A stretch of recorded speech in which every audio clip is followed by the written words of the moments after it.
الحمد لله نحمده ونستعينه ونستغفره ونؤمن به ونتوكل عليه ونعوذ بالله من شرور أنفسنا ومن سيئات أعمالنا من يهده الله فلا مضل له ومن يضلله فلا هادي له وأشهد أن لا إله إلا الله وحده لا شريك له وأشهد أن سيدنا ونبينا ومولانا محمدا عبده ورسوله صلى الله تعالى عليه وعلى آله وأصحابه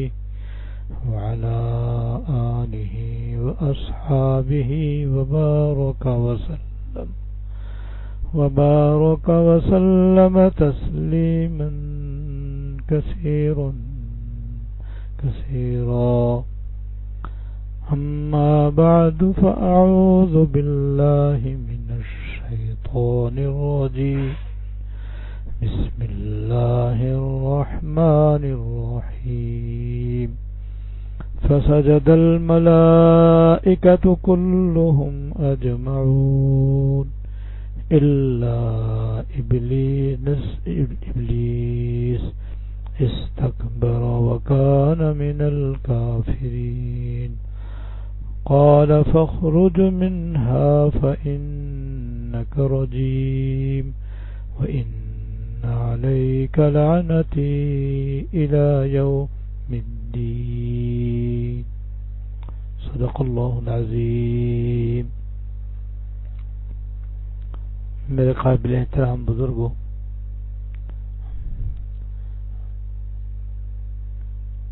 حکیم الامت مجد الملت حضرت مولانا تھانوی رحمۃ اللہ علیہ کی مشہور کتاب جزاء الاعمال کی تشریح شروع کی گئی ہے، کیونکہ یہ رسالہ حضرت کا ہمارے حالات کے اعتبار سے نہایت ہی اہم ہے اور ہم سب کو اس کے پڑھنے، سمجھنے اور اس کے مطابق عمل کرنے کی ضرورت ہے.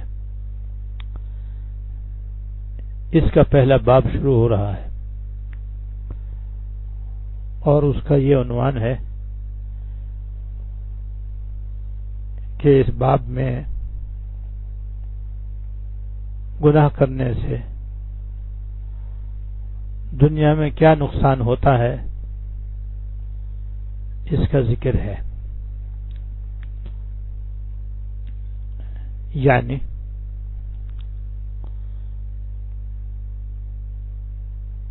انسان جو بھی گناہ کرتا ہے اس کی وجہ سے دو نقصان ہوتے ہیں، ایک دنیا کا اور ایک آخرت کا.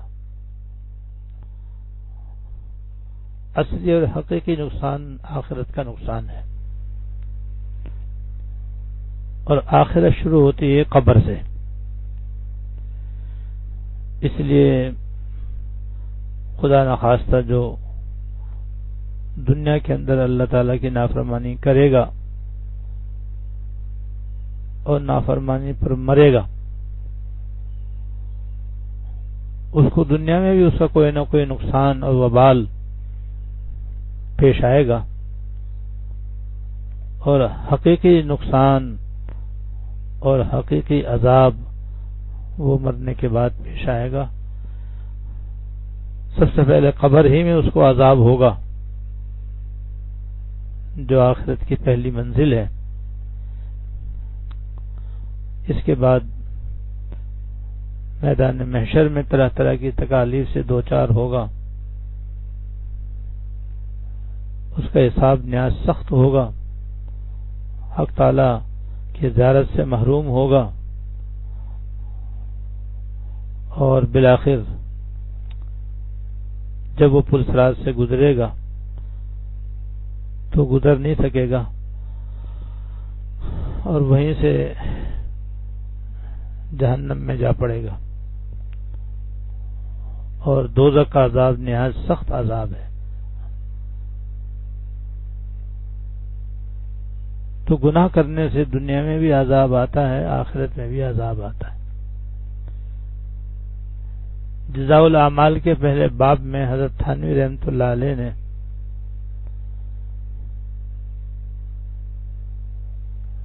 گناہوں کے دنیاوی نقصانات بیان فرمائے ہیں کہ جو آدمی اس دنیا میں اللہ تعالیٰ کی نافرمانی کرتا ہے اور پھر توبہ نہیں کرتا اور اس سے باز نہیں آتا، تو دنیا میں بھی اس کے گناہوں کا وبال آتا ہے۔ اور اس سلسلے میں حضرت تھانوی رحمۃ اللہ علیہ نے پچھلی قوموں پر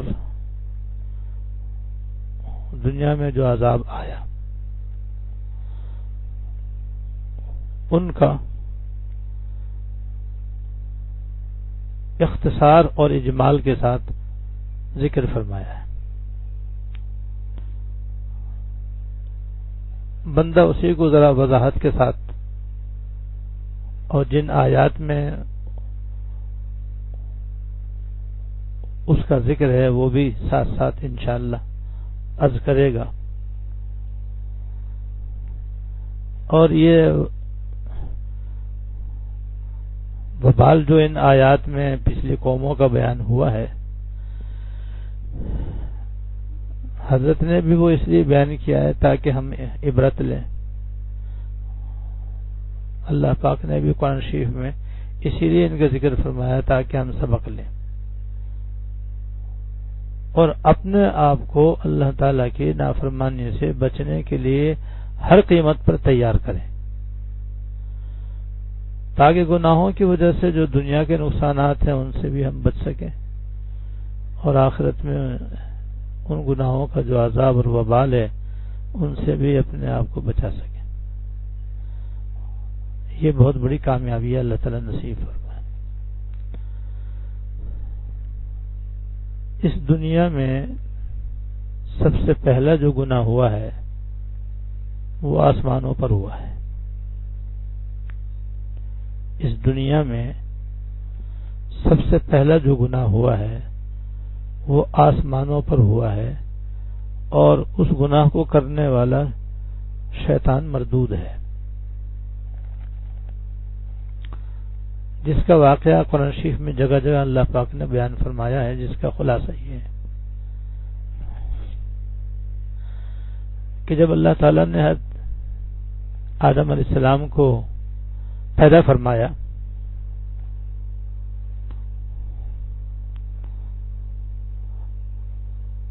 پہلے اللہ پاک نے حضرت آدم علیہ السلام کا پتلا بنوایا، جیسے ہمارے زمانے میں پتھر کے مجسمے ہوتے ہیں جو بالکل واضح طور پر کسی نہ کسی انسان کی شکل میں ہوتے ہیں، ایسی مٹی سے اللہ پاک نے آدم علیہ السلام کا پتلا بنایا، اور کافی عرصے تک وہ بے جان پتلے کی شکل میں رہا۔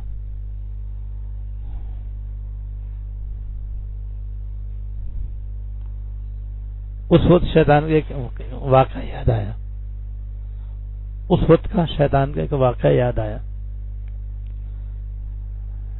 جب اللہ پاک نے حضرت آدم علیہ السلام کا پتلا بنا دیا تو فرشتے بھی اس کو دیکھتے تھے، شیطان بھی اس کو دیکھنے کے لیے گیا۔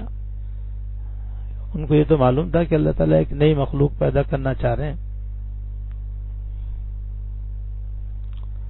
تو شیطان کہتے ہیں وہ آدم علیہ السلام کے پتلے کو دیکھنے کے لیے گیا اور اس نے آگے پیچھے دائیں بائیں بھی چکر لگایا، اور پھر آدم علیہ السلام کے پتلے کے اندر بھی گیا،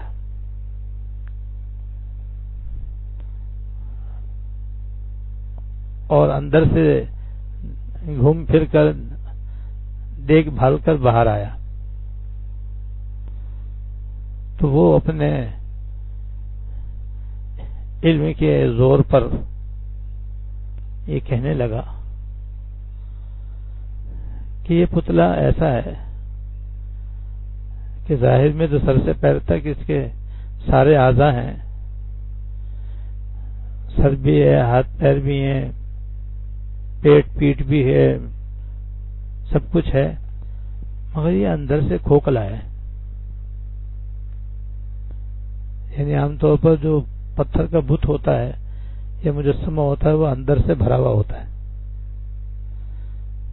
لیکن یہ شیطان کہنے لگا کہ یہ آدم علیہ السلام کا جو پتلا ہے یہ اندر سے خالی ہے، اور یہ کہہ کر اس نے کہا کہ میرا اندازہ یہ ہے کہ یہ ایسی مخلوق ہوگی جو اپنے آپ پر قابو نہیں پا سکے گی۔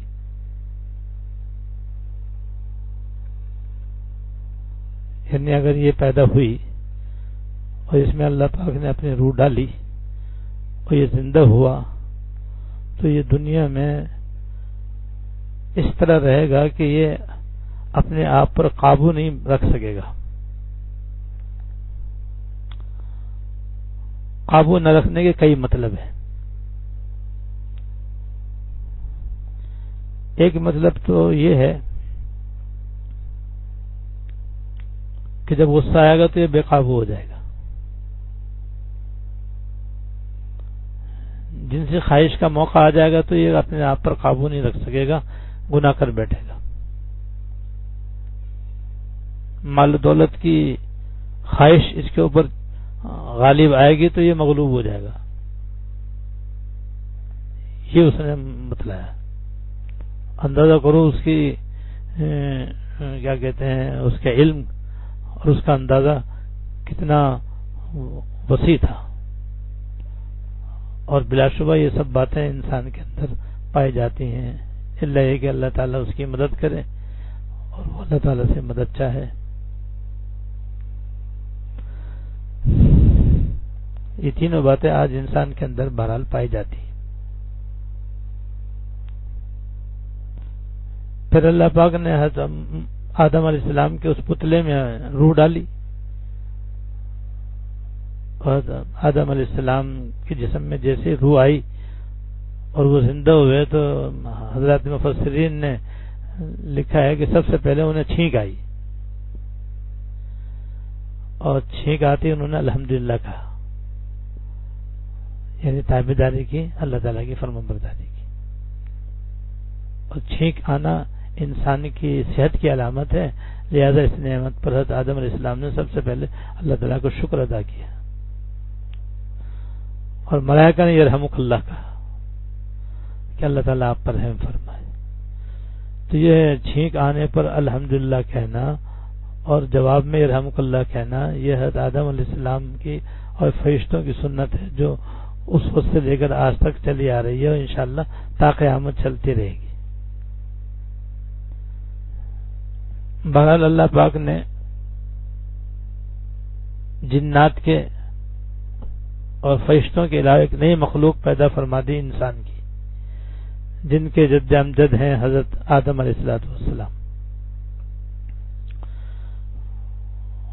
اور اللہ پاک نے حضرت آدم علیہ السلام کو فرشتوں پر بھی اور جنات پر بھی فوقیت و برتری عطا فرمائی تھی، اور اس کے لیے اللہ پاک نے فرشتوں کو بھی اور شیطان کو بھی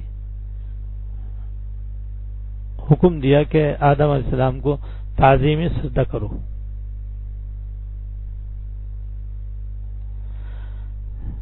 فرشتوں نے تو فوراً حکم مان لیا اور فوراً سجدے میں چلے گئے، اور انہوں نے حضرت آدم علیہ السلام کو سجدہ کر لیا۔ شیطان نے اللہ تعالیٰ کا حکم ماننے سے انکار کر دیا، اور اللہ پاک نے پوچھا بھائی جب میں نے تجھ کو بھی اور فرشتوں کو بھی سجدہ کرنے کا حکم دیا ہے اور فرشتوں نے حکم مان لیا، تم نے کیوں نہیں مانا؟ تو اس نے بڑا مکروہ جواب دیا، بہت ہی نامناسب جواب دیا، غلط جواب دیا۔ اور یہ کہا کہ دراصل میں آدم علیہ السلام سے بہتر ہوں اور افضل ہوں، اور وجہ اس کی یہ ہے کہ آدم علیہ السلام کو آپ نے مٹی سے پیدا کیا ہے، مٹی تو بے حقیقت چیز ہے، اور مجھے آپ نے آگ سے پیدا کیا ہے تو آگ مٹی سے بہتر ہے، کیونکہ مٹی کو جب ڈالو تو نیچے گرتی ہے، آگ کو جب جلاؤ تو وہ اوپر کو اٹھتی ہے، لہذا میں افضل ہوا، میں بہتر ہوا، آدم علیہ السلام کمتر ہوئے، لہذا میں کیسے ان کو سجدہ کروں؟ معاذ اللہ اللہ تعالیٰ کے حکم پر اس نے اعتراض کیا کہ آپ نے جو حکم دیا وہ صحیح نہیں دیا، آپ کو چاہیے تھا کہ آدم علیہ السلام کو حکم دیتے کہ مجھے سجدہ کریں، نہ یہ کہ آپ مجھے جو کہ افضل ہے اس کو کہہ رہے ہیں کہ سجدہ کر۔ تو یہ گویا نہ ماننا اور نہ ماننے کو بھی مدلل کر کے پیش کرنا تھا، جو بہت ہی زیادہ اللہ تعالیٰ کے حکم کو کھلم کھلا نہ ماننا تھا۔ اور جب کوئی شخص اللہ تعالیٰ کا حکم نہ مانے تو پھر اس پر تو وبال ہی آتا ہے، چاہے وہ نافرمانی آسمان پر ہو، جنت میں ہو، چاہے وہ زمین پر ہو، چاہے وہ تری میں ہو، چاہے وہ خشکی میں ہو۔ لہذا پھر اللہ تعالیٰ اس سے ناراض ہوئے اور اللہ پاک نے اس کو جنت سے نکلنے کا حکم دیا اور فرمایا کہ بھئی قیامت تک میری تجھ پر لعنت ہے اور تو تا قیامت مردود و ملعون ہے، یہاں سے دفع ہو جا، یہاں سے نکل جا۔ تو یہ پہلا گناہ ہے جو آسمان پر ہوا اور جنت میں ہوا، اور اس کی بدولت شیطان کا سارا اعزاز ختم ہو گیا، ساری عبادت اس کی خاک میں مل گئی اور وہ قیامت تک کے لیے ذلیل و خوار ہو گیا۔ معلوم ہوا کہ گناہ اس قدر خراب چیز ہے کہ اس سے آدمی ذلیل بھی ہوتا ہے، رسوا بھی ہوتا ہے، اور جو اس نے نیک کام کیے ہیں اگر وہ کفر جیسے گناہ کر بیٹھے تو وہ بھی ختم ہو جاتے ہیں، اور ان کا جو نیکی کا بدلہ ہے وہ بھی ختم ہو جاتا ہے، نیکی بھی ختم اور اس کا بدلہ بھی ختم، اور کافر ہونے کی بنا پر ہمیشہ کے لیے مردود و ملعون ہو جاتا ہے۔ لیکن جب تک دنیا میں ہو، جب تک آدمی دنیا کے اندر ہو اور اس کی صحت ٹھیک ہو، تو ایسی حالت میں اللہ تعالیٰ کی پھر بھی ایک رحمت ہے، اور وہ ہے کہ اگر وہ سچے دل سے توبہ کرے اور اس کفر سے اور شرک سے باز آ جائے یا اس نافرمانی سے باز آ جائے تو اللہ تعالیٰ اس کے معافی قبول فرما لیتے ہیں۔ یہاں مجھے ایک اور واقعہ شیطانی سے متعلق یاد آیا۔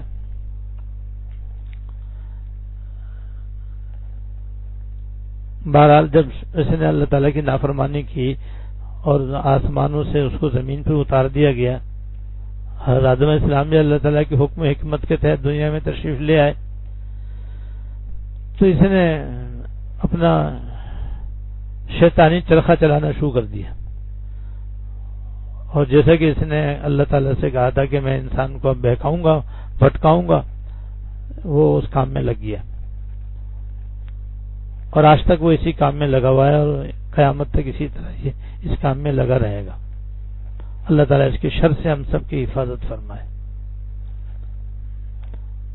تو حضرت موسیٰ علیہ السلام کے زمانے میں یہ ایک تفسیری روایت ہے کہ جب حضرت موسیٰ علیہ السلام کوہ طور پر اللہ تعالیٰ سے باتیں کرنے کے لیے تشریف لے جا رہے تھے تو راستے میں شیطان ان سے ملا اور حضرت موسیٰ علیہ السلام سے درخواست کی کہ حضرت آپ اللہ تعالیٰ سے گفتگو کرنے کے لیے تشریف لے جا رہے ہیں، تو میری بھی ایک درخواست ہے، اگر آپ اللہ تعالیٰ سے منظور کروا دیں تو میں بھی چاہتا ہوں کہ میرا بھی کام بن جائے۔ فرمایا بتاؤ کیا بات ہے؟ کہ حضرت میں بھی بہت دن ہو گئے اللہ تعالیٰ کی نافرمانی کرتے کرتے، میں بھی چاہتا ہوں کہ توبہ کر لوں، اللہ تعالیٰ میری توبہ قبول کر لیں،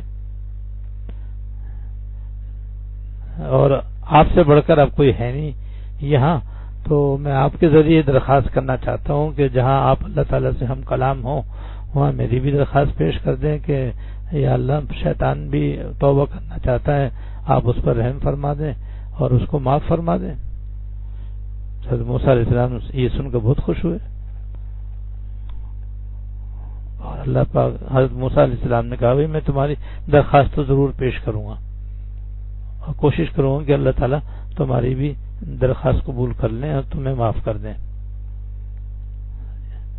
چنانچہ حضرت موسیٰ علیہ السلام کوہ طور پہ تشریف لے گئے اور اللہ تعالیٰ سے ہم کلام ہوئے، اور دوران گفتگو عرض کیا پروردگار عالم آپ کو تو سبھی کچھ معلوم ہے، لیکن پھر بھی میں عرض کرتا ہوں کہ مجھے راستے میں شیطان ملا تھا اور وہ یہ کہہ رہا ہے اور یہ درخواست کر رہا ہے کہ اگر اللہ تعالیٰ مجھے معاف کر دیں تو میں بھی توبہ کر لوں، اگر میری توبہ قبول فرما لیں تو آپ کی بڑی مہربانی ہوگی۔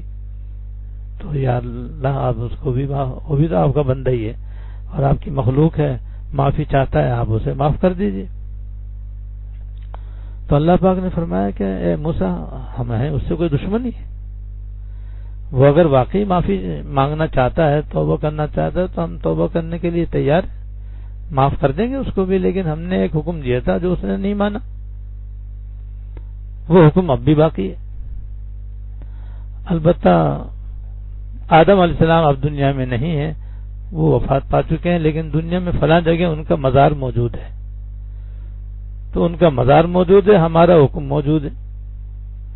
تو ہم نے یہ حکم دیا تھا کہ آدم علیہ السلام کو سجدہ کر لیں، اس نے انکار کیا تھا، اسی کی بنیاد پر وہ ذلیل و خوار ہوا اور لعنت پڑی اور پھٹکار پڑی۔ تو اب وہ نہیں ہے تو ان کا مزار موجود ہے، لہذا وہاں چلا جائے اور ان کے مزار کو سجدہ کر لے تو ہم اس کی توبہ بھی قبول کر لیں گے۔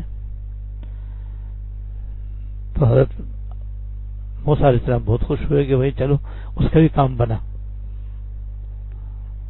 اور پھر جب کوہ طور سے فارغ ہو کر کے واپس تشریف لائے تو راستے میں شیطان ملا اور اس کے حضرت میرا بھی کچھ کام بنا، کبھی تیرا بھی کام بن گیا، تیرا بھی کام بن گیا۔ کہا کیسے؟ اللہ پاک نے یہ فرمایا کہ بھئی ہمارا حکم اب بھی موجود ہے، اور آدم علیہ السلام تو اگرچہ دنیا میں نہیں ہے لیکن ان کا مزار فلاں جگہ موجود ہے، وہاں جا کے تم سجدہ کر لو تو تمہاری بھی توبہ قبول ہو جائے گی۔ تو یہ سن کر اس نے قہقہہ لگایا، قہقہہ لگا کر کے اس نے کہا کہ جب میں نے زندگی میں سجدہ نہ کیا تو اب قبر کو سجدہ کر کے کیا کروں گا؟ یعنی جیسے پہلے نہیں ماننا تھا اب بھی نہیں مانا۔ وہ کہتے ہیں کہ کتے کی دم اگر سیدھی نلکی میں 100 سال تک بھی رکھے جائے تو جب اس کو اندر سے نکالیں گے تو وہ ویسی ہی گول مڑ جائے گی جیسے اس کے جسم پر مڑتی تھی۔ ایسے جو تکبر اور خناس اس کے دماغ میں آسمانوں کے اندر بھرا ہوا تھا کہ میں افضل ہوں، آدم علیہ السلام مجھ سے کمتر ہیں، لہذا میں کیسے ان کو سجدہ کروں، وہ ہزاروں سال گزرنے کے بعد بھی حضرت موسیٰ علیہ السلام کے زمانے میں جو کتوں اس کے دماغ میں موجود تھا، اور اسی کی بنیاد پر اس نے صاف صاف سجدہ کرنے سے انکار کر دیا۔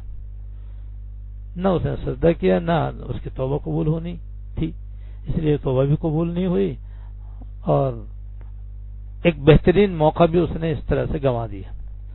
لیکن بہرحال بڑے سے بڑا کافر بھی جب تک دنیا میں زندہ ہے پھر بھی اللہ تعالیٰ کی طرف سے یہ عنایت اور اس کی مہربانی ہے کہ اگر وہ توبہ کرنا چاہے تو توبہ اسے قبول ہو سکتی ہے، توبہ کا دروازہ اس کے لیے کھلا ہوا ہے۔ لیکن جس کا حالت کفر میں انتقال ہو گیا، یا جب نزع کی حالت طاری ہو گئی اور روح نکلنے کا وقت شروع ہو گیا اور مرنے والے کا کچھ دنیا سے یا کچھ آخرت سے تعلق قائم ہو گیا، تو ایسی حالت میں اگر کوئی کافر کفر سے توبہ کرے گا تو اسے توبہ کرنا قبول نہیں ہوگا، اب اس کے لیے توبہ کا دروازہ بند ہو گیا۔ تو یہ سب سے پہلا گناہ ہے جو آسمان پر ہوا، اور اس کی بنیاد تکبر ہے یہ تکبر ایسا بدترین گناہ ہے، اللہ تعالیٰ اپنے فضل سے اپنے کرم سے ہم سب کو اس سے بچائے اور ہمیشہ اس سے بچنے کی توفیق دے کہ یہ گناہ ایسا ہے کہ جہاں بھی ہوتا ہے نا بس وہاں نافرمانی پائی جاتی ہے۔ اب جس درجے کا تکبر ہوگا اس درجے کی نافرمانی ہوگی۔ شیطان میں اس درجے کا تکبر تھا کہ وہ اس کی وجہ سے اللہ تعالیٰ کے حکم کا انکار کر کے کافر ہو گیا اور اللہ تعالیٰ کی رحمت سے محروم ہو گیا اور قیامت تک کے لیے اس کے اوپر لعنت پڑ گئی۔ لہذا تکبر چاہے چھوٹا ہو یا بڑا، کم ہو یا زیادہ، بہر صورت اس سے بچنا چاہیے۔ اور تکبر اسے کہتے ہیں کہ انسان کسی بھی وجہ سے اپنے دل میں اپنے آپ کو دوسرے سے اچھا سمجھے۔ جیسے کوئی مالدار ہے تو مالداری کی وجہ سے اپنے آپ کو دوسروں سے اچھا سمجھے، اور جو غریب محتاج مسکین ہے ان کو حقیر ذلیل سمجھے۔ یا کوئی بہت بڑا عالم ہے، وہ علم کی وجہ سے اپنے آپ کو دوسروں سے افضل سمجھے، اور جو عالم نہیں ہے ان کو اپنے سے کمتر سمجھے۔ یا کوئی بہت زیادہ حسین اور خوبصورت ہے، وہ حسن و جمال کی وجہ سے اپنے آپ کو ان لوگوں سے بہتر اور افضل سمجھے جو بدصورت ہیں، بدشکل ہیں۔ تو کسی بھی وجہ سے کوئی آدمی اپنے آپ کو اپنے دل میں اچھا سمجھے، افضل سمجھے، اور اس کے مقابلے میں جن کے اندر وہ صفت نہیں ہے، وہ خوبی نہیں ہے، ان کو اپنے سے حقیر اور ذلیل سمجھے۔ اور اس کا نتیجہ یہ ہوتا ہے کہ پھر آدمی اپنے دل میں اپنے آپ کو اچھا سمجھتا ہے، بڑا سمجھتا ہے، اور دوسروں کو حقیر سمجھتا ہے، ذلیل سمجھتا ہے۔ اور یہ ساری برائیوں کی جڑ ہے، یہ ساری برائیوں کی جڑ ہے۔ اور جب جڑ ہے تو بس سمجھو جہاں یہ جڑ ہوگی تو وہاں پر جو درخت تیار ہوگا اس کی شاخیں ہوں گی، وہ سارے کے ساری گناہوں کی شاخیں ہوں گی، گناہوں کے پھل ہوں گے، گناہوں کے پھول ہوں گے۔ تو سارے گناہ اس تکبر کی وجہ سے ہوتے ہیں۔ اس لیے ہم سب کو چاہیے اور اپنا اپنا جائزہ لینا چاہیے کہ کہیں خدا نخواستہ کوئی تکبر کا کوئی حصہ ہمارے دل میں تو نہیں ہے۔ اگر ہو تو اللہ تعالیٰ سے توبہ کر لیں، معافی مانگ لیں، اور تکبر کو اپنے دل سے دور کر کے اور بڑائی کی باتوں سے اپنے آپ کو بچا کر کے اس کے مقابلے میں تواضع ہے، عاجزی ہے، انکساری ہے، خاکساری ہے۔ اور تواضع کا حاصل یہ ہے کہ انسان اپنے دل میں اپنے آپ کو یہ سمجھے کہ جو بھی میرے اندر خوبی ہے، جو بھی میرے اندر کمال ہے، جو بھی میرے اندر طاقت ہے، علم ہے، عمل ہے، ہنر ہے، عقل ہے، حسن ہے، خوبصورتی ہے، یہ میرا کوئی کمال نہیں، میرے پروردگار کی عطا ہے، اس کا کرم ہے، اس کا فضل ہے، اور اس کی مہربانی ہے کہ اس نے مجھے یہ نعمت عطا فرمائی۔ اور پھر اس پر اللہ تعالیٰ کا شکر ادا کرے اور اپنے آپ کو اس کے لائق نہ سمجھے۔ شکر ادا کرے، ساتھ ساتھ یہ بھی سمجھے کہ میں اس کے لائق نہیں ہوں، اللہ تعالیٰ نے میرے استحقاق کے بغیر مجھے یہ نعمت اپنے فضل سے عطا فرمائی ہے۔ اور پھر اللہ تعالیٰ کی بڑائی کو مستحضر کر کے اپنے آپ کو بے حقیقت سمجھے۔ اسے کہتے ہیں عاجزی، اسے کہتے ہیں تواضع، یہ فرض ہے اور یہ ساری خوبیوں کی جڑ ہے۔ جتنے بھی اچھے اچھے اخلاق انسان کے پیدا ہوتے ہیں وہ تواضع کی وجہ سے پیدا ہوتے ہیں۔ جتنی کسی آدمی کے اندر تواضع ہوگی اتنے ہی زیادہ اس کے اخلاق اچھے ہوں گے، اس کے اعمال اچھے ہوں گے، اس کا کردار اچھا ہوگا، اس کے اندر محبت ہوگی، اس کے اندر انسیت ہوگی، اس سے ملنے میں مزہ آئے گا، اس سے باتیں کر کے سکون ملے گا، اس کے پاس جائیں گے تو عزت ملے گی، راحت ملے گی، اور اس کی ساری اچھائیاں تواضع کے ساتھ ہیں۔ اس لیے سب سے زیادہ ہم سب کو اپنے اندر تواضع پیدا کرنے کی ضرورت ہے اور ہمیشہ تکبر سے بچنے کی ضرورت ہے۔ اب ذرا سا یہ سن لیں،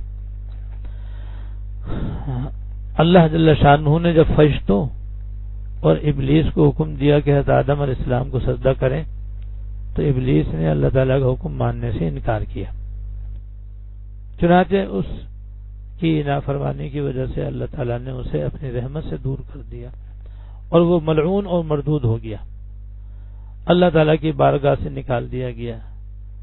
پہلے شیطان جب کافر نہیں ہوا تھا تو وہ اللہ تعالیٰ کی حمد و ثنا کیا کرتا تھا، اللہ تعالیٰ کی بزرگی بیان کیا کرتا تھا، اللہ تعالیٰ کی بڑائی بیان کیا کرتا تھا، اللہ تعالیٰ کی عبادت کیا کرتا تھا، اور اب کفر کرنے کی وجہ سے، اللہ تعالیٰ کا حکم نہ ماننے کی وجہ سے، جھوٹ بولنا، شرک کرنا، بے حیائی کی باتیں کرنا اس کے حصے میں آ گیا۔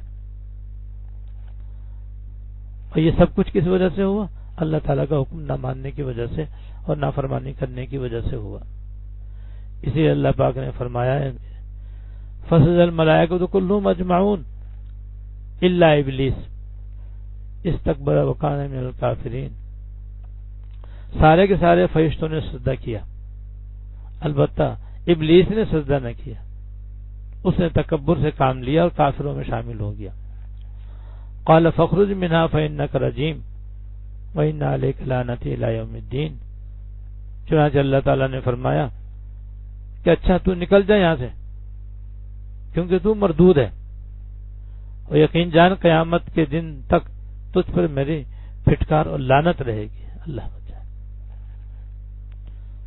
تو یہ پہلا گناہ ہے جو اس دنیا کے اندر ہوا اور آسمانوں پر ہوا، اور اس کا انجام ذلت کی صورت میں، رسوائی کی صورت میں اور پھٹکار کی صورت میں، اللہ تعالیٰ کی لعنت کی صورت میں ظاہر ہوا۔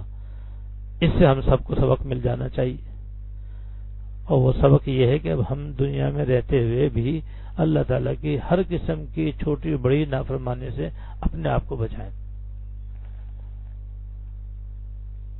تکبر کے علاوہ بھی تو بہت سارے گناہ ہیں، جیسے تکبر حرام ہے، شراب پینا بھی حرام ہے، جیسے تکبر حرام ہے، ناحق غصہ کرنا بھی حرام ہے، جیسے تکبر کرنا حرام ہے، چوری ڈاکہ بھی حرام ہے، جیسے تکبر حرام ہے، ناپ تول میں کمی کرنا بھی حرام ہے، جیسے تکبر حرام ہے، جھوٹ غیبت کرنا اور جھوٹ بولنا بھی حرام ہے، جیسے تکبر حرام ہے، عورتوں کو بے پردہ رہنا بھی حرام ہے، جیسے تکبر حرام ہے، اسی طریقے سے گانا سننا، ناچنا، ناچ دیکھنا اور فلمیں دیکھنا اور فحش پروگرام دیکھنا، یہ بھی سب گناہ در گناہ ہے، اللہ بچائے۔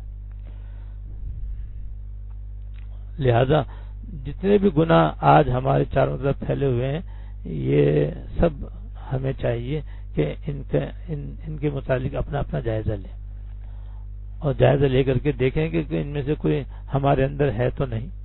خدا نخواستہ اگر ہم سے کوئی گناہ سرزد ہو رہا ہو تو فوراً ہی اس سے توبہ کریں اور توبہ کر کے آئندہ بچنے کا اہتمام کریں۔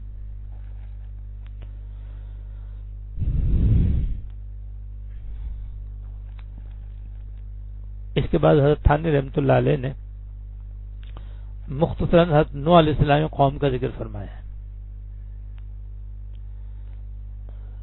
ہم سب جانتے ہیں کہ اللہ تعالیٰ نے حضرت آدم علیہ السلام کے بعد دنیا میں ایمان کی دعوت دینے کے لیے حضرت نوح علیہ السلام کو بھیجا، اور ان کی 1000 سال کی عمر تھی، 950 سال تک انہوں نے تبلیغ فرمائی اور اپنے قوم کو ایمان کی دعوت دی۔ ایمان کی دعوت دینے کا مطلب ہے پوری طرح اللہ تعالیٰ کی فرما برداری اور تابعداری کرنے کا پیغام دینا، اور کفر سے بچنے کا مطلب یہ ہے کہ اللہ تعالیٰ کو ایک مانو اور اس کی ذات میں کسی کو شریک مت کرو،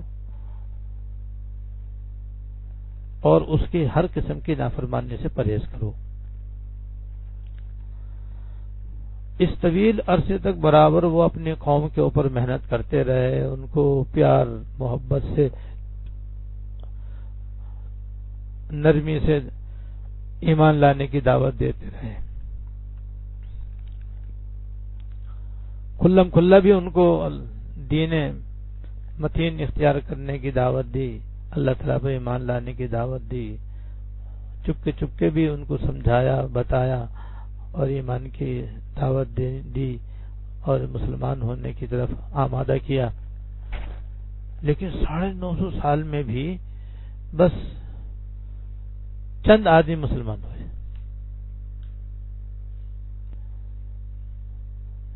ورنہ اکثر لوگوں نے اللہ بچائے ان کی بات ماننے سے انکار کر دیا. یہاں تک کہ پھر اللہ پاک نے حضرت نوح علیہ السلام سے فرمایا کہ آپ کوئی ایمان نہیں لائے گا. اب اور کوئی آپ میں جو ایمان لانے والے تھے وہ لے آئے. اب آپ کی قوم میں سے کوئی آپ پر ایمان نہیں لائے گا.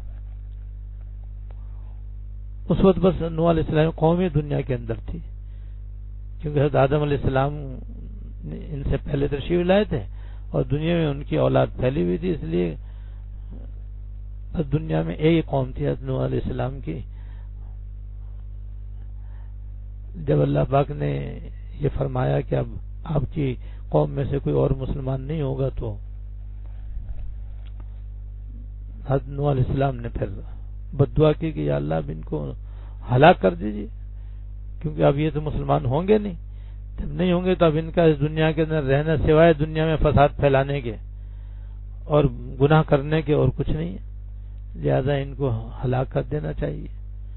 ان کی دعا قبول ہو گئی اور پھر اللہ پاک نے قرآن شریف میں اس کا تفصیل سے ذکر فرمایا، جس کا خلاصہ یہ ہے کہ پھر اللہ پاک نے فرمایا کہ اب دنیا میں طوفان آئے گا اور ایسا آئے گا کہ کوئی بچے گا نہیں سوائے اس کے جس پر اللہ تعالیٰ کا رحم ہو جائے. جس کو اللہ تعالیٰ بچائیں بس وہ بچے گا، ورنہ کوئی بچے گا نہیں. لہذا آپ ایسا کرو ایک کشتی بناؤ اور اس کشتی کے اندر جو لوگ آپ پر ایمان لائے ہیں ان کو بھی بٹھا لو، اور جتنی بھی دنیا کے اندر مخلوقات ہم نے پیدا کیے ہیں ان کا ایک جوڑا اس میں رکھ لو، اور پھر جب ہمارا طوفان آئے گا تو وہ تو سب جگہ آئے گا اور سب اس میں ڈوب کے مر جائیں گے. جو کشتی میں بیٹھا ہوا ہوگا بس وہ بچے گا. اب نوح علیہ السلام نے اللہ تعالیٰ کے حکم سے کشتی بنانے شروع کی. وہ جس علاقے میں نوح علیہ السلام رہتے تھے وہاں دور دور تک نہ سمندر نہ دریا. اب ایسے علاقے میں کشتی بنانا یہ بڑے عجیب بات تھی، بڑے اچنبے کی بات تھی. تو یہ لوگ چونکہ کافر تھے ان کو ماننا بھی نہیں تھا، لہذا یہ حضرت نوح علیہ السلام کا مذاق اڑانے لگے. مگر جو اللہ کے پیغمبر ہوتے ہیں اور اللہ پر ایمان لانے والے ہوتے ہیں وہ کسی کے مذاق اڑانے کی پرواہ نہیں کرتے، بلکہ وہ تو اللہ تعالیٰ کے حکم کے تابع رہتے ہیں. بس اللہ تعالیٰ ہمیں اس کی توفیق عطا فرما دے. ہم بھی یہ سبق اس سے حاصل کر لیں کہ انبیاء علیہ الصلوۃ والسلام کا اور ان کے ماننے والوں کا ہمیشہ یہ طریقہ رہا ہے کہ انہوں نے کسی ملامت کرنے والے کے ملامت کی پرواہ نہیں کی، کسی مذاق اڑانے والے کے مذاق کی پرواہ نہیں کی. بس اللہ تعالیٰ کا حکم مانا اور اس کو بجا لائے، دنیا اچھا کا ہے یا برا کا ہے. بس ہمیں بھی یہ سبق سیکھنا چاہیے. حضرت نوح علیہ السلام برابر کشتی بناتے رہے، انہیں قوم والے ان کا مذاق اڑاتے رہے اور یہاں تک کہ آخر عذاب شروع ہوا. وہ عذاب یہ سب سے پہلے ایک تندور کے اندر سے پانی ابلنا شروع ہوا اور ابلتے ابلتے باہر نکلنے لگا. بس اس کے بعد پھر چاروں طرف سے مختلف جگہوں سے پانی ابلنے لگا، آسمان سے تیز بارش ہونے لگی اور دیکھتے دیکھتے دیکھتے دیکھتے ایک سیلاب آ گیا اور ایسا طوفان آیا کہ تیزی سے موسلادھار بارش اور زمین سے تیزی کے ساتھ پانی نکلنے لگا، یہاں تک کہ وہ پہاڑوں سے بھی اوپر ہو گیا. اور حضرت نوح علیہ السلام کی کشتی جو ہے نا اب وہ پانی میں تیرنے لگی. اور جتنے یہ مذاق اڑانے والے تھے سارے کے سارے دیکھ کے حیران رہ گئے اور اپنے کیے پر شرمندہ اور نادم پتہ نہیں ہوئے یا نہیں ہوئے، لیکن یہ ہے کہ وہ سب پانی کے اندر غوطے کھانے لگے. حضرت نوح علیہ السلام کا بیٹا بھی ان کے سامنے ہی اس طوفان کے اندر غرق ہو گیا اور اس طریقے سے پوری قوم جو ہے پانی میں ڈوب کے مر گئی اور سارے کے سارے پانی میں ڈوب گئے. اور نوح علیہ السلام اپنے ماننے والوں کے ساتھ اور ان کے گھر والوں میں سے اور ان کی قوم میں سے جو ایمان لائے تھے ان کے ساتھ اور باقی جو جانور آپ کے ساتھ تھے ان سمیت وہ کشتی کے اندر محفوظ اور مامون رہے. اور پھر جب یہ لوگ سب مر گئے تو پھر اللہ پاک نے حکم دیا کہ اب تم یہ ذکر فرمایا کہ میں آیت تلاوت کرتا ہوں. اللہ پاک نے فرمایا قیل یا ارغب لعی ماءک ویا سماء اقلعی وغيغ الماء وقضي الامر واستوت على الجودي وقيل بعدا للقوم الظالمين. اور اللہ تعالیٰ کی طرف سے حکم ہوا کہ اے زمین اپنا پانی نگل لے، اور یہ آسمان تھم جا. چنانچہ پانی نیچے اتر گیا اور سارا قصہ ختم ہو گیا. یعنی قوم اپنی نافرمانی کی وجہ سے طوفان میں غرق ہو گئی اور نوح علیہ السلام کی کشتی جودی پہاڑ پہ آگے ٹھہر گئی، اور کہہ دیا گیا کہ بربادی ہے اس قوم کی جو ظالم ہو. اس طرح سے قوم نوح کا خاتمہ ہو گیا اور نوح علیہ السلام اور ان کے ماننے والے بچ گئے. معلوم ہوا کہ نافرمانی سے اس طرح سے بڑی بڑی قومیں تباہ کر دی جاتی ہیں اور ہلاک کر دی جاتی ہیں اور ہلاک ہو چکی. شیطان مردود ہو گیا. نوح علیہ السلام قوم جو ہے وہ اس طوفان کے اندر اور سیلاب کے اندر اور پانی کے اندر ڈوب کے غرق ہو گئی اور مر گئی. لیکن حضرت آدم علیہ السلام جیسے معزز محترم اور مکرم رہے اور شیطان مردود ہو گیا اپنے تکبر و کفر کی وجہ سے، ایسے نوح علیہ السلام اور ان کے ماننے والے دیکھو کیسے اعزاز کے ساتھ، اکرام کے ساتھ، حفاظت کے ساتھ محفوظ رہے، اور ان کے اوپر ایمان نہ لانے والے اور اللہ تعالیٰ کی نافرمانی کرنے والے کس طریقے سے ہلاک کر دیے گئے، تباہ کر دیے گئے، برباد کر دیے گئے. اس میں کتنا بڑا سبق ہے ہم سب کے لیے کہ اللہ تعالیٰ کی تابعداری سے دنیا میں بھی نجات ملتی ہے اور نافرمانی کرنے سے دنیا میں بھی تباہی آ جاتی ہے.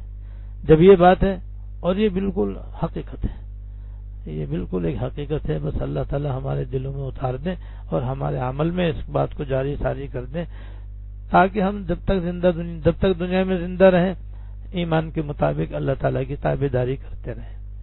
جہاں کہیں بھی نافرمانی کا موقع آئے تو ہمت کر کے کوشش کر کے اس گناہ سے اپنے آپ کو بچا لیں. آنکھوں کا گناہ ہو تو آنکھوں کو بچا لیں، کانوں کا گناہ ہو تو کانوں کو بچا لیں، زبان کا گناہ ہو تو زبان کو بچا لیں، ہاتھ پیر کا گناہ ہو تو ہاتھ پیر کو بچا لیں، مال کا گناہ ہو تو مال کو اس گناہ سے بچا لیں. بہرحال جتنے بھی گناہ ہیں بس ان سے بچانے کا سبق سیکھیں. اللہ پاک نے ابلیس کے واقعے سے اور نوح علیہ السلام کی قوم کے واقعے سے ہمیں یہ سبق دیا ہے. اللہ تعالیٰ اس سبق کو لینے کی توفیق عطا فرمائے. اس کے بعد تھانوی رحمۃ اللہ علیہ نے قوم عاد کا ذکر فرمایا. حضرت نوح علیہ السلام کی قوم کے بعد اس دنیا میں جو سب سے طاقتور قوم آئی ہے وہ قوم عاد ہے، اور ان کی طرف اللہ تعالیٰ نے حضرت ہود علیہ السلام کو پیغمبر بنا کر بھیجا تھا. اور ہود علیہ السلام نے بھی اپنی قوم کو بہت ہی زیادہ ایمان کی طرف دعوت دی اور ایمان قبول کرنے کی طرف بلایا، رات دن محنت کی. لیکن قوم عاد نے بھی اپنی طاقت اور اپنی قوت کے نشے میں ان کی بات ماننے سے انکار کر دیا اور کہا کہ ہم سے زیادہ دنیا میں طاقتور کون ہے اور کون ہے جو ہماری ٹکر کا ہو سکتا ہے. لہذا انہوں نے اپنی طاقت کے نشے میں آ کر کے بس اللہ تعالیٰ کا حکم ماننے سے انکار کر دیا اور ہود علیہ السلام کی جو ایمان کی دعوت تھی اس کو قبول کرنے سے انکار کر دیا.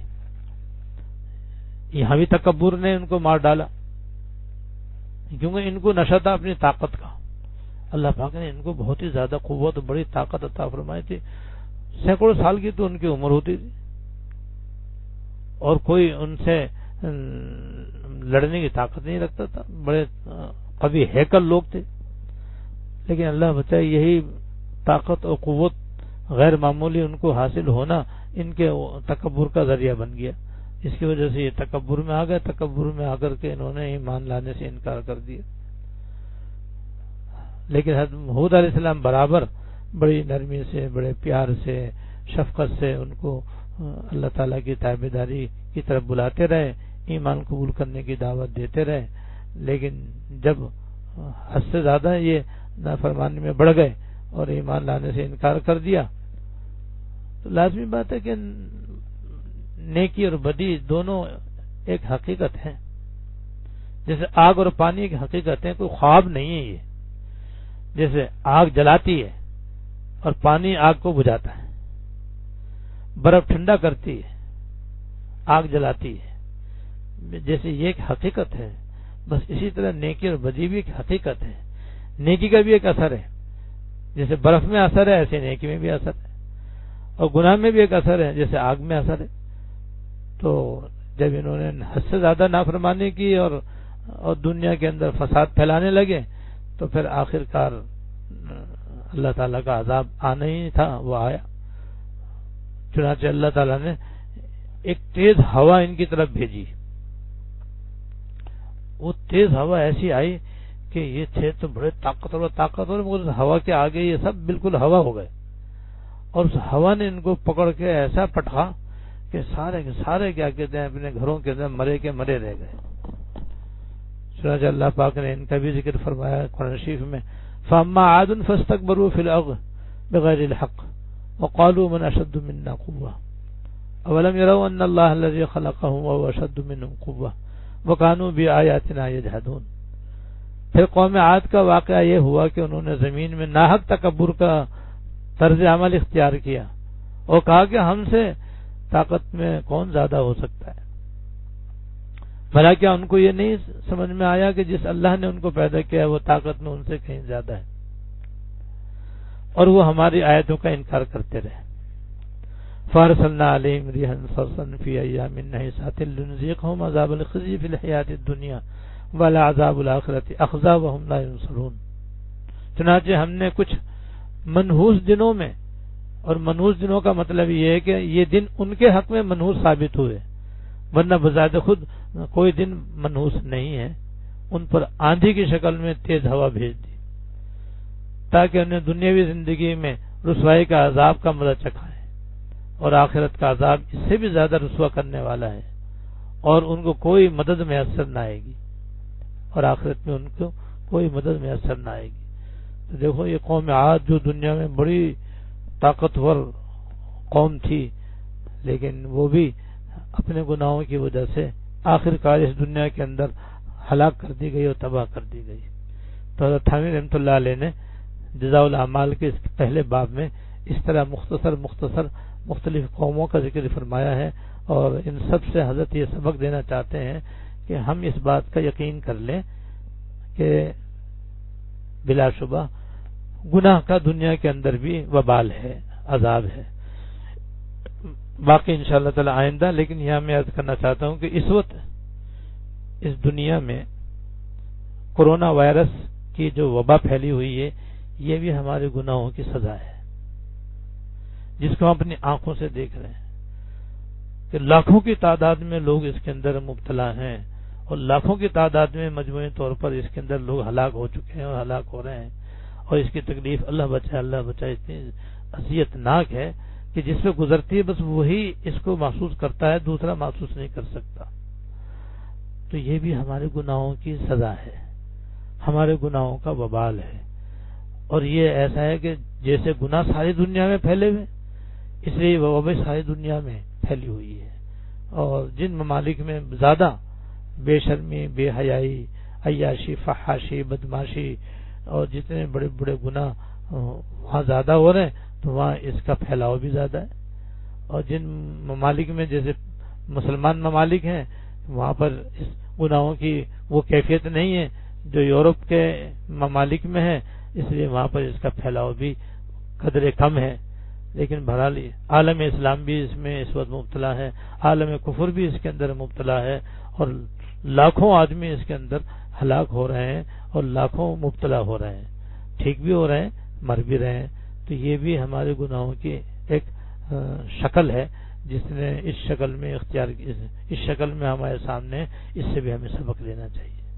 اسی لیے شروع ہی سے علماء کرام یہ فرما رہے ہیں کہ مسلمانوں کو خاص طور سے، غیر مسلموں کو بھی، کہ وہ ایمان لے آئیں اور گناہوں سے توبہ کر لیں، بالخصوص مسلمان خاص طور پر اللہ تعالیٰ کی طرف رجوع ہوں اور گر گڑا کر اللہ تعالیٰ سے اپنے گناہوں کی معافی مانگیں۔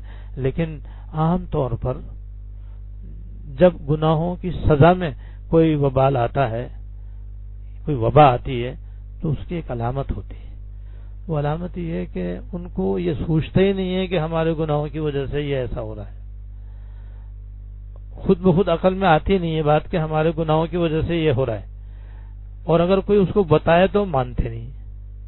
یہ بات ہم اپنے زمان دیکھ لو، ہم چاروں طرف دیکھ رہے ہیں کہ علماء کہہ بھی رہے ہیں، بزرگان دین کہہ بھی رہے ہیں کہ بھئی توبہ کرو، گناہوں سے باز آ جاؤ، اپنے اللہ تعالیٰ کی نافرمانی سے بچو. کہہ رہے ہیں لیکن سنی انسنی ہو رہی ہے بالکل. اس کی تو کوئی توجہ ہی نہیں دے رہا اللہ ماشاء اللہ. بیشتر کو تو پتہ ہی نہیں ہے کہ یہ گناہوں کی وجہ سے یہ ہو رہا ہے، اور جن کو بتایا جا رہا ہے وہ ماننے کے لیے تیار نہیں ہے. تو یہ اس بات کی علامت ہوتی ہے کہ یہ شامت اعمال ہے اور یہ ہمارے گناہوں کا وبال ہے. تو یہ ہمارے سامنے ہے. جیسے پچھلی قوموں پر جب عذاب آیا تو انہوں نے یہ نہیں سمجھا کہ ہمارے گناہوں کی وجہ سے عذاب آیا ہے، مانا ہی نہیں انہوں نے اس بات کو، اور ہلاک ہونا قبول کر لیا، لیکن ماننے کا شیوہ اختیار نہیں کیا. آج بھی ہم اپنے چاروں طرف یہ دیکھ رہے ہیں. اس لیے بھی ہم سب کو چاہیے کہ ہم صحیح سبق لیں. صحیح سبق یہ ہے کہ گناہوں کو گناہ سمجھیں اور پھر گناہوں کو چھوڑیں، گناہ چھوڑنے کی طرف متوجہ ہوں.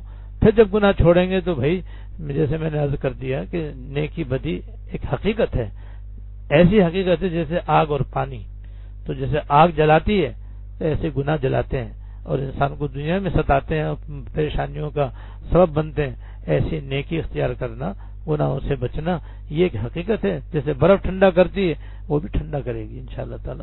ہم گناہوں سے واقعی سچی توبہ کر لیں گے اور آئندہ بچنے کا اہتمام کریں گے تو انشاءاللہ یہ وبا بھی دور ہو جائے گی، اور دور ہو رہی ہے الحمدللہ، مزید دور ہو جائے گی، بالکل ختم ہو جائے گی. اور یہ کہ ہماری دوسری پریشانیاں اور تکالیف بھی انشاءاللہ تعالی دور ہوں گی. اللہ تعالی ہم سب کو یہ سبق لینے کی توفیق دے اور دل و جان سے ہمیں عاجزی، انکساری، خاکساری اور تواضع اختیار کرنے کی توفیق دے اور اپنے فرما بردار اور مخلص بندوں میں شامل فرمائے. واخر دعوانا الحمدللہ رب العالمین. دعا کر لیں. اللهم لك الحمد لا نحصي ثناء عليك انت كما اثنيت على نفسك. اللهم لك الحمد لا نحصي ثناء عليك انت كما اثنيت على نفسك.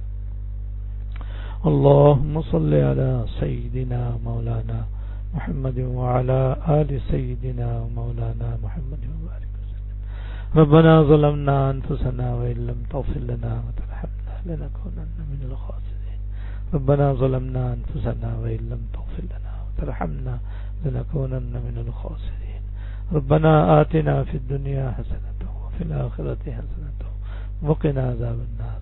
ربنا آتنا في الدنيا حسنة وفي الآخرة حسنة وقنا عذاب النار. ربنا هب لنا من أزواجنا وذرياتنا قرة أعين واجعلنا للمتقين إماما. اللهم اغفر لنا وارحمنا. اللهم اغفر لنا وارحمنا وعافنا واعف عنا. اللهم اغفر لنا وارحمنا وعافنا واعف عنا. اللهم وفقنا لما تحب وترضى من القول والعمل والفعل والنية والهدي إنك على كل شيء قدير. یا ارحم الراحمین، یا رب العالمین، یا حی یا قیوم یا ذی الجلال والاکرام. ہم سب کے اگلے پچھلے چھوٹے بڑے خفیہ علانیہ سارے گناہوں کو معاف فرما. یا اللہ ہمیں گناہوں کو گناہ سمجھنے کی توفیق عطا فرما اور ان کو چھوڑنے کی توفیق عطا فرما. یا اللہ ہم سب کو گناہوں کو گناہ سمجھنے کی توفیق عطا فرما اور اپنا اپنا جائزہ لے کر جو گناہ ہو رہے ہوں ان سے بچنے کی توفیق عطا فرما، آئندہ ان سے بچنے کی توفیق عطا فرما. دنیا کے سارے غیر مسلموں کو ایمان کی توفیق عطا فرما. دنیا کے سارے غیر مسلموں کو ایمان کی توفیق عطا فرما اور ہمیں مرتے دم تک ایمان پہ قائم رکھنا. یا اللہ اپنے احکام کے مطابق، ایمان کے تقاضوں کے مطابق عمل کرنے کی توفیق عطا فرما. ظاہر و باطن کے سارے گناہوں سے کو معاف فرما اور ان پر رحمت سے ان کا وبال بھی دور فرما. یا اللہ ہم اپنے گناہوں کی شامت میں مبتلا ہیں، اپنے گناہوں کے وبال میں گرفتار ہیں، لہذا ہم توبہ کرتے ہیں، اپنے بھی سب مسلمانوں کی طرف سے بھی آپ کی بارگاہ میں سچی توبہ کرتے ہیں. معاف فرما. یا اللہ ہمیں معاف فرما. اس کرونا وائرس کی وبا کو دور فرما. یا اللہ اس کو بالکل دور فرما. اس کے علاوہ اور جتنے بھی ہمارے گناہوں کے وبال ہم پر چھائے ہوئے ہیں، طرح طرح کے مصائب ہیں، حادثات ہیں، سانحات ہیں، واقعات ہیں، آفات ہیں، بلیات ہیں، مصیبتیں ہیں، پریشانیاں ہیں، طرح طرح کی بیماریاں ہیں. یا اللہ سبھی ہماری شامت اعمال کی وجہ سے اپنے رحمت سے ان سب کو معاف فرما، ان سب کو دور فرما، سب گناہوں کو معاف فرما اور آئندہ بچنے کی توفیق عطا فرما اور ہم سے یہ شامت اعمال کو دور فرما اور ہمیں یا اللہ پچھلی قوموں کے واقعات سے سبق لینے کی توفیق عطا فرما اور ضرور بضرور ہم سب خاتمہ کامل اور خالص ایمان پر فرما. ربنا تقبل منا انك انت السميع العليم وتب علينا انك انت التواب الرحيم. صلی اللہ تعالی علی النبی الکریم محمد وآلہ وصحبہ اجمعین آمین برحمتک یا